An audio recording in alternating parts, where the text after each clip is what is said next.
तो दोस्तों आज की इस वीडियो में हम लोग देखने वाले हैं आरआरबी ग्रुप डी एग्जाम 17 अगस्त फर्स्ट शिफ्ट का एनालिसिस कि किस प्रकार से आपके करंट अफेयर्स और जनरल साइंस के प्रश्न पूछे गए और उनका सही उत्तर क्या हो सकता था।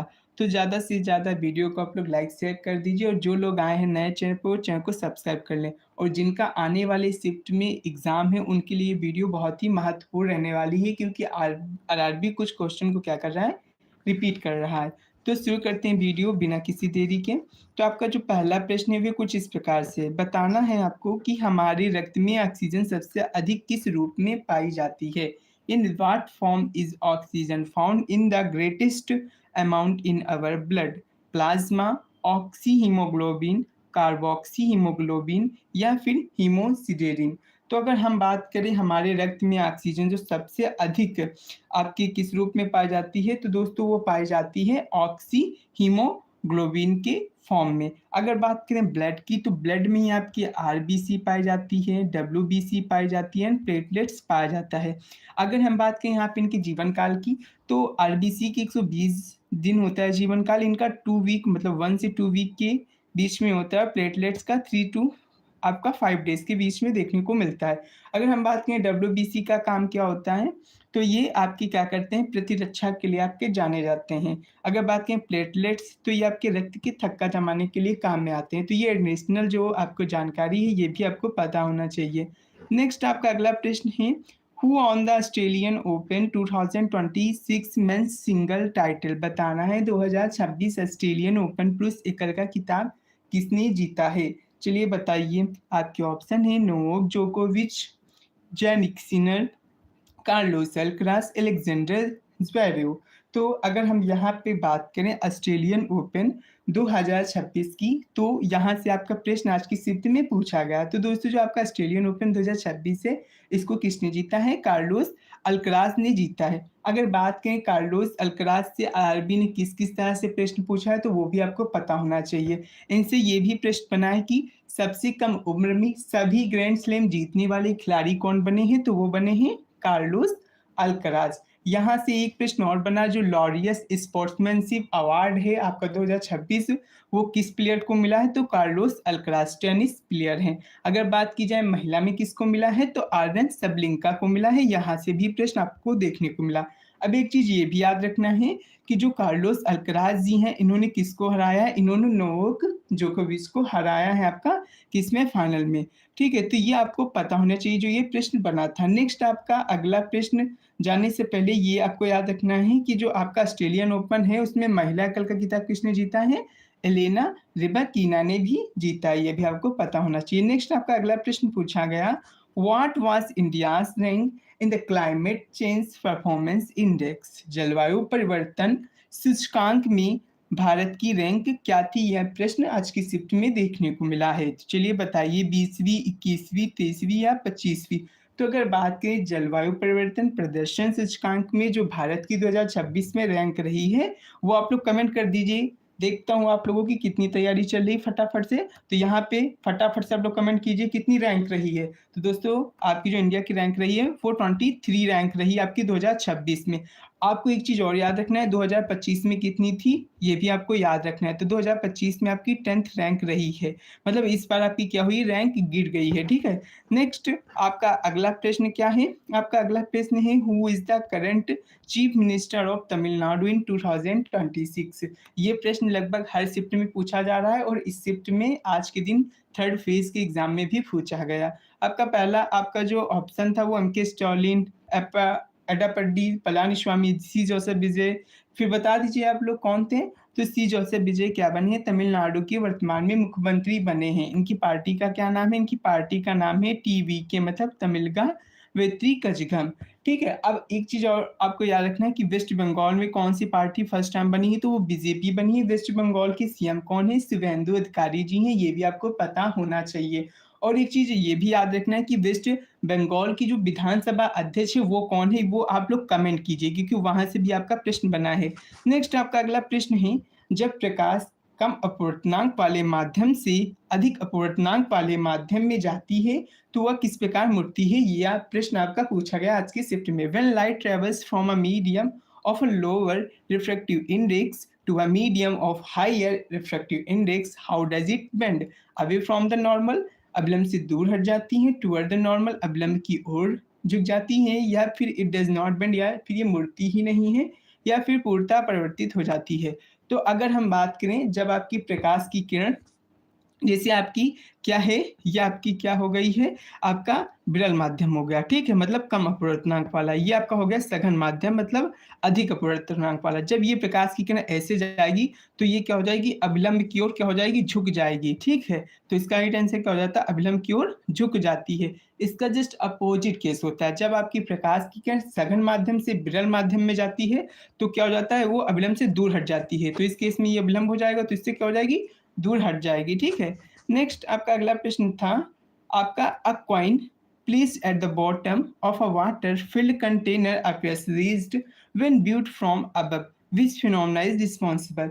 मतलब पानी से भरे बर्तन के तल में रखा सिक्का ऊपर उठा हुआ दिखाई देता है, इसके लिए कौन सी प्रकाशिक घटना जिम्मेदार है? चलिए, जितने भाई बहन लोग देख रहे हो, पहले तो वीडियो को लाइक कर दें और साथ में इसका कमेंट भी करें, इसका क्या सही उत्तर होता। तो यहाँ पे आपका ऑप्शन है परावर्तन, अपवर्तन, विवर्तन या विक्षेपण। तो सभी को आई होप पता ही होगा, जो आपका सिक्का होता है वो पानी में उठा हुआ क्यों दिखाई पड़ता है, वो होता है आपका अपवर्तन घटना के कारण। आप लोगों के अगले मतलब शिफ्ट में इस प्रकार से भी प्रश्न पूछ सकता है कि जब हम पेंसिल को क्या करते हैं, पानी में डुबोते हैं, तो वो क्या होती है, टेढ़ी हुई या मुड़ी हुई दिखाई पड़ती है। इसके पीछे का रीजन भी क्या होता है, आपका अपवर्तन होता है, क्योंकि यहाँ से भी प्रश्न आपकी इससे पहले वाली शिफ्टों में पूछा जा चुका है। नेक्स्ट आपका अगला प्रश्न है, मृत कोशिकाओं में निम्नलिखित में से कौन सा उत्तक पाया जाता है? ये प्रश्न पूछा गया। Which of the following tissue is found in dead cells? Parenchyma, sclerenchyma, xylem and phloem. चलिए बताइए इसका राइट आंसर क्या हो जाता? तो अगर हम बात करें आपके जो डेड सेल्स होती हैं उसमें कौन सा उत्तक पाया जाता है, तो इसमें पाया जाता है आपका स्केलेरेन्काइमा।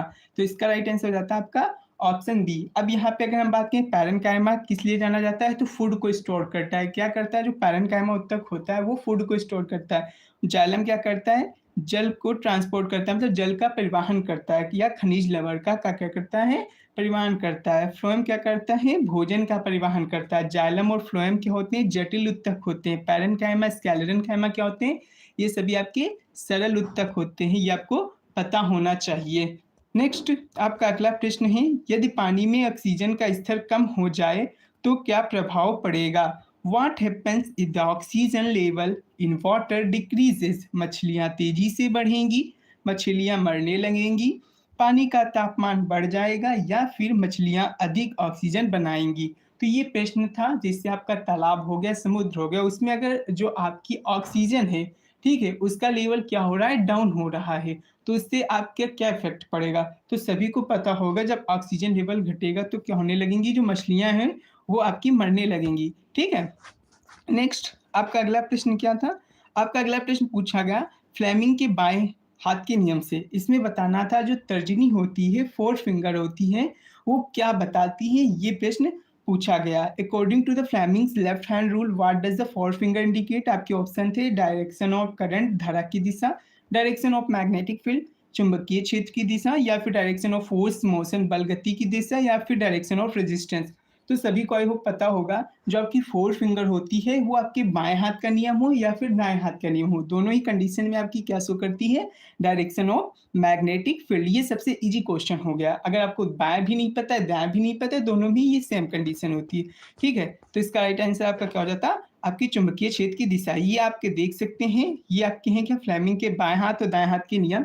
यहाँ पे ये देख सकते हैं, ये आपका क्या है, दाएं हाथ का नियम है, जिसमें आपका अंगूठा मतलब थंब आपका चालक की दिशा या चालक की गति को बताता है। अगर बात करें फोर फिंगर, तर्जनी आपको क्या दिखा रही है, चुंबकीय क्षेत्र। अगर बात करें मध्यमा क्या दिखा रही है, तो प्रेरित धारा को बता रही है। ये आपका क्या है, राइट हैंड रूल है। इसमें आप देख सकते हैं जो अंगूठा थंब है वो फोर्स को दिखा रहा है, आपकी जो फोर फिंगर तर्जनी है वो चुंबकीय क्षेत्र मैग्नेटिक फील्ड को बता रही है, एंड आपकी जो मध्यमा है वो क्या कर रही है, धारा की दिशा को बता रही है।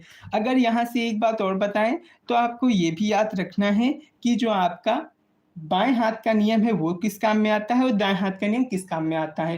तो दोस्तों ये जो होता है दाएं हाथ का नियम, वो इलेक्ट्रिक जनरेटर के काम में आता है, मतलब विद्युत को जनरेट करने के काम में लिया जाता है। अगर हम बात करें आपका बाएं हाथ के नियम की, तो दोस्तों इसका प्रयोग किसमें किया जाता है? मोटर के संचालन में किया जाता है। ये भी आपको याद रखना है, उपयोग से भी प्रश्न पूछा जा चुका है। तो दोस्तों जितने लोग आप लोग देख रहे हैं वो लोग वीडियो को लाइक भी करते रहें। नेक्स्ट आपका अगला प्रश्न पूछा गया इस प्रकार से, देखिए यहाँ पे जो आपका प्रश्न पूछा गया था वो था a force of 10 newton moves an object through 5 metre in the direction of the force, what is the work done. ठीक है, मतलब इस आपके सूत्र से प्रश्न पूछा गया था। एग्जैक्ट ये तो नहीं था डाटा, लेकिन डाटा आपका चेंज है, ठीक है, लेकिन प्रश्न इसी आपके फॉर्मूले पे आया था। तो यही मैं क्वेश्चन लेकर आया हूँ। चलिए बताइए क्या होगा। 10 न्यूटन का बल किसी वस्तु को बल की दिशा में 5 मीटर क्या कर दे रहा है? विस्थापित कर दे रहा है। तो किया गया कार्य क्या होगा ये बताना था। चलिए, तो इसके लिए आपको फॉर्मूला पता होना चाहिए। फॉर्मूला क्या होता है? W बराबर आपका होता है एफ एस कोस थीटा होता है। अब हम क्या मान लेंगे कि जो आपका विस्थापन है वो कुछ इसी प्रकार से रहा आपकी क्षैतिज दिशा में, मतलब कोस थीटा की वैल्यू 0 हो जाएगी तो ये 1 हो जाएगा। मतलब W बराबर आपका क्या आ जाएगा? F S. अब एफ कितना दिया है? 10 न्यूटन। डिस्प्लेसमेंट आपका एस है, मतलब विस्थापन कितना हुआ है? 5 मीटर। तो आपका टोटल जो वर्क डन हो जाएगा वो कितना हो जाएगा? 50 जूल हो जाएगा। ठीक है, यहाँ से आपका प्रश्न देखने को मिला। नेक्स्ट आपका, तो दोस्तों ये कुछ महत्वपूर्ण प्रश्न जो मुझे देखने को मिले हैं वो आप तक मैंने क्या कर दिया? शेयर कर दिया है। हाँ दोस्त, आपका क्या नाम है? राजू रंजन मिश्रा जी, यस बताइए। तो दोस्तों जिन लोगों ने अभी वीडियो को मतलब मेरे चैनल को सब्सक्राइब नहीं किया वो लोग चैनल को सब्सक्राइब कर सकते हैं, और लाइक जिन्होंने नहीं किया वो लाइक कर सकते हैं, और ज़्यादा से ज़्यादा अपने दोस्तों तक ये वीडियो शेयर कर सकते हैं। और जिनका भी एग्ज़ाम आने वाली शिफ्ट में है वो लोग क्या कर सकते हैं? अपना एग्ज़ाम रिव्यू मेरे टेलीग्राम चैनल पे दे सकते हैं। Thank you for watching my video.